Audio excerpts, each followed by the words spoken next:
একদিন একজন গরিব লোক রাস্তায় 10টি টাকা পেল। সে ভাবতে লাগলো, এই 10 টাকায় কি কেনা যাবে। সারাদিন এই 10টি টাকার চিন্তায় সে সময় নষ্ট করে ফেলল। পরে সেই 10 টাকা ফেলে দিল। সে বলল, হে আল্লাহ, এই 10 টাকার জন্য আমি আজ সকাল থেকে আপনাকে একবারও স্মরণ করিনি। সেই সব লোক আপনাকে কিভাবে স্মরণ করে যাদের লাখ টাকা আছে? আল্লাহ সুদ হারাম করে দিয়েছেন, আমরা ব্যাংক বানিয়েছি। আল্লাহ জীবনকে সীমিত করেছেন, আমরা ঘড়ি বানিয়েছি। আল্লাহ পর্দার হুকুম দিয়েছেন, আমরা টিভি, ডিভিডি, ডিশ দিয়ে বেহায়ামি সর্বসাধারণের জন্য করে দিয়েছি। আল্লাহ বলেন, কোরআনে তোমাদের সফলতা, আমরা অক্সফোর্ডের বইকে সফলতা বানিয়ে নিয়েছি। আল্লাহ মিথ্যা বলা নিষেধ করেছেন, আর আমরা এপ্রিল ফুল পালন করা শুরু করে দিয়েছি।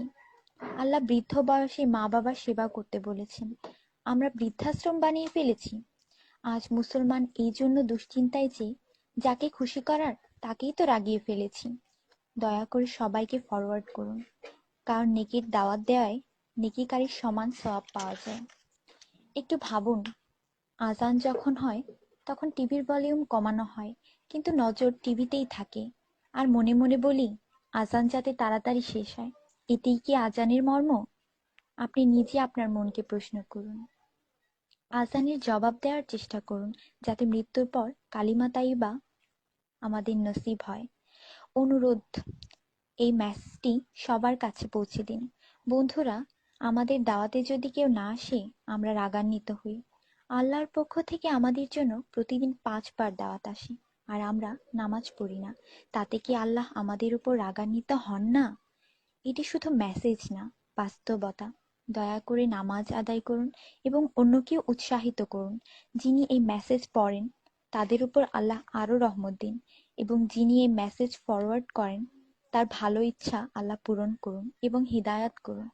নামাজের চিন্তা করুন, ব্যালেন্সের না। আজান শুনে উঠুন রিংটোনের মতো।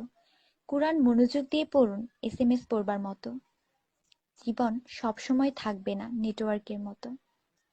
নামাজ ত্যাগ করা মানে আল্লাহকে রাগান্বিত করা। ফজর 6 মিনিট, জোহর 15 মিনিট, আসর 8 মিনিট, মাগরিব 10 মিনিট, এশা 18 মিনিট, মোট 57 মিনিট। 80% লোক এই মেসেজ ফরওয়ার্ড করে না। দয়া করে আপনি করুন। আল্লাহ সবার মঙ্গল করুন। আমিন।